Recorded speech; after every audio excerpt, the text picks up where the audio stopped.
Hi everybody, welcome back to my channel. My name is Selena from Wholeness Campaign, and today I want to talk through the differences of mold tests when it comes to testing your home and what the pros and cons of each of them are and what I ultimately recommend if you feel like you might have mold in your house, how to go about testing and managing it in the best health conscious way possible. So let's jump in. I'm going to go through 3 different types of tests. So the first one is going to be the ERMI test. That is the dust sampling test. I'm also going to touch on air sampling, which is the more popular type of mold test that most mold inspectors professionally are starting to kind of move towards.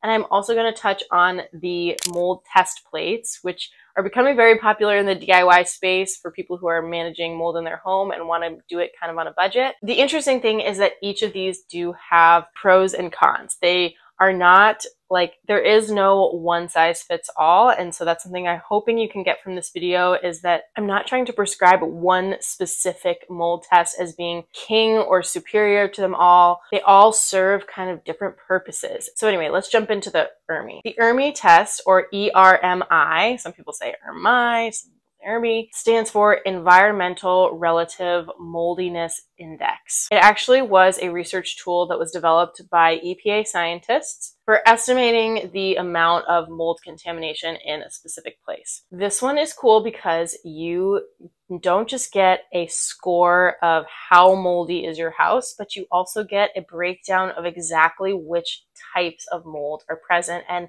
to which varying degrees they are present. ERMI has a 99.9% accuracy rating and can be done by a variety of different types of companies. I will link one in the description box below if you ever find that you'd like to do this test on your house, but there are a variety of different companies that will interpret it for you and give you the results. It's basically analyzing the DNA from mold found in dust samples that you would collect throughout your house. Then they're going to compare it to ERMI's scale of like 0 to 20.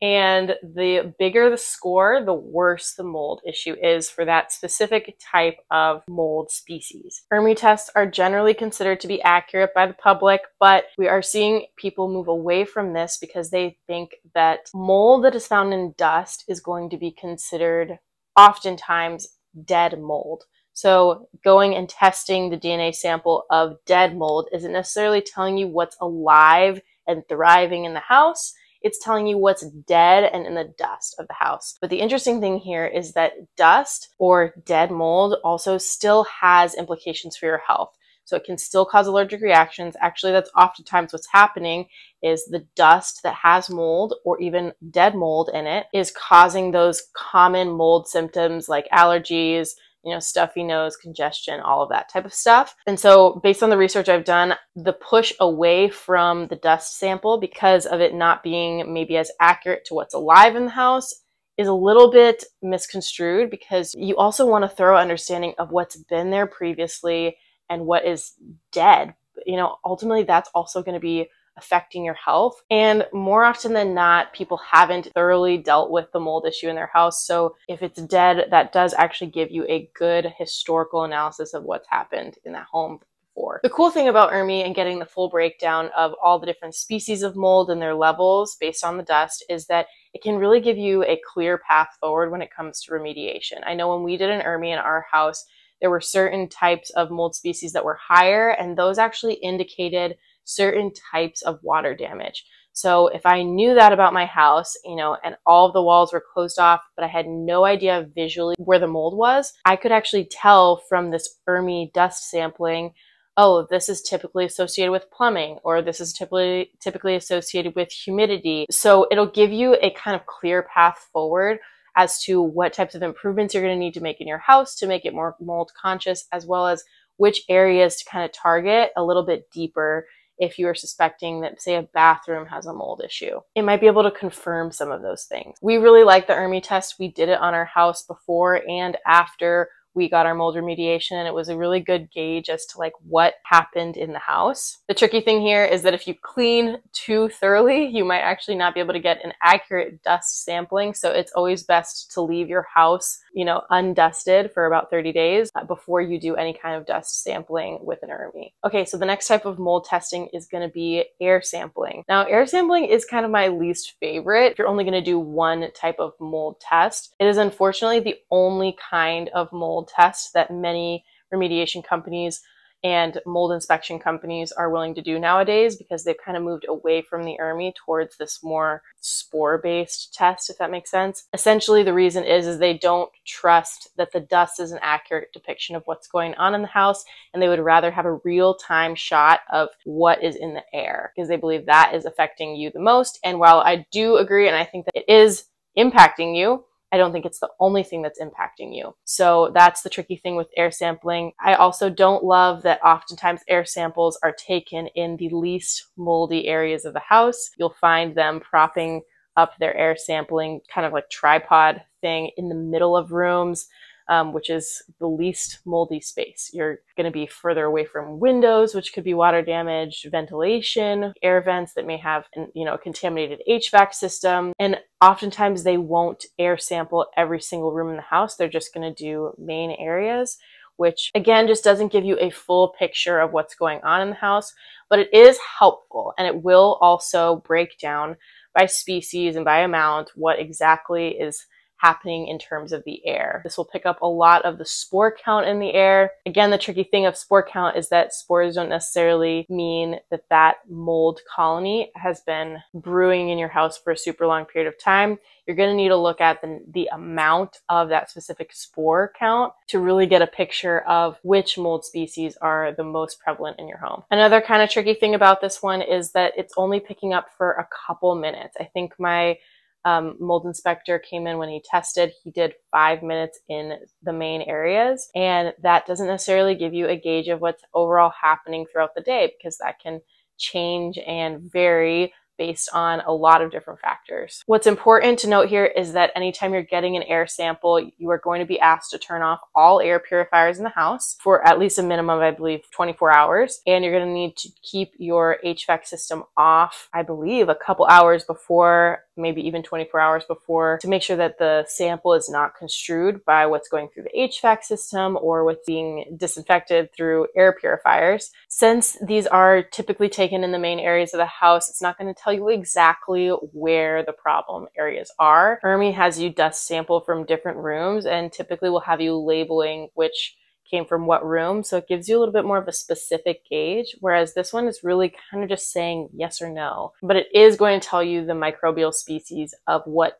is in the rooms that you were testing, and again, what's in the air, which can be a very helpful piece of information. I will say that our house was very moldy. We got an air sample test from a company that maybe we should have researched a little bit more right before we moved in as a part of our inspection, and they said that there was no mold in the house, or that it was undetectable or low levels or something. So we actually went into purchasing the home thinking that there was no mold, and this is a very common experience because these air samples are not always accurate. So you also want to find a company that's doing air sampling in a way that's very thorough, and there are variations with these, so keep that in mind. And the last type of testing here is going to be those test plates. I'm sure you've seen them. I think it's called CitraSafe. I will link them in the description box below.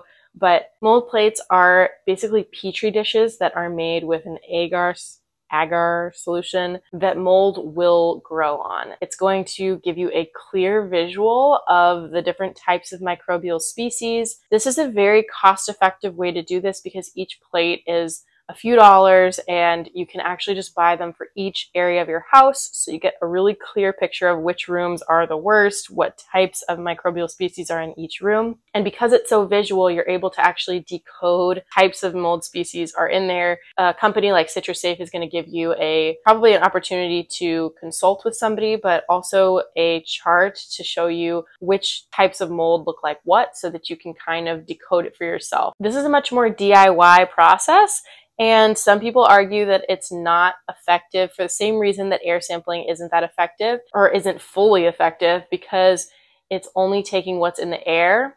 However, something that I like about these test plates is that it gives you a longer period of time. So an air sample is like 5 minutes versus something like a test plate would stay there for, I think, 24 to 48 hours. So you get a really good gauge as to what's going through the space. Like the space is going to be really thoroughly tested. If you wanted to test room by room with ERMI, it really can be a little bit more expensive. Even testing different levels of the house with ERMI can be expensive. We ran into that issue. So something with the CitraSafe mold test plates, and there are other brands that have test plates, but that's just the one I know of, is that they're just really inexpensive. So if you're just looking to get a clear, quick answer, or if you're wanting to kind of like keep up with mold testing year by year after you've done a remediation or done some work on your house, this would be a good, like, inexpensive way to test. Maybe like every other year you do the different types of tests so that you're not breaking your bank, but you're also getting like a little bit of an indicator of what's going on. Again, this isn't going to necessarily pick up dust as much as it's going to pick up spores. So you're not going to get exact like understanding of what's going on in the dust, and that can be breathed in. That's going to be blown up through the vents in the same way that the ERMI would for that. So my personal opinion is, based off a little bit of research and kind of watching all these mold accounts, is that it really is best to do a combination of all of these if possible. So if you are on a very tight budget, I would really do what you can, go with the test plates. If you have some more money to spend, I think it's always best to get a little bit of a variety, because that'll give you an overall picture of what's going on. If a certain species was picked up in 2 of the tests, then you know it's a little bit more of an issue. If it was only picked up in 1, it was smaller, or if it was confirmed as small amounts in all 3, then that may not be the target to focus on as much as the other types of major problems that you could be having. I'm really all about putting your energy where it matters most, and so having all 3 of these can give you a really good picture and gauge for what's going on and how to address it in the most mentally sane possible way you can, because there is going to be spores everywhere. That is just part of life. Mold is everywhere. We coexist with mold.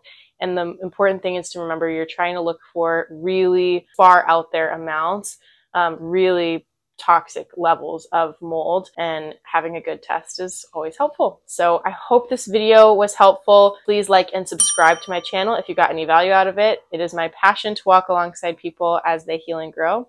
It inspires me and hopefully brings encouragement to you. Thanks for watching.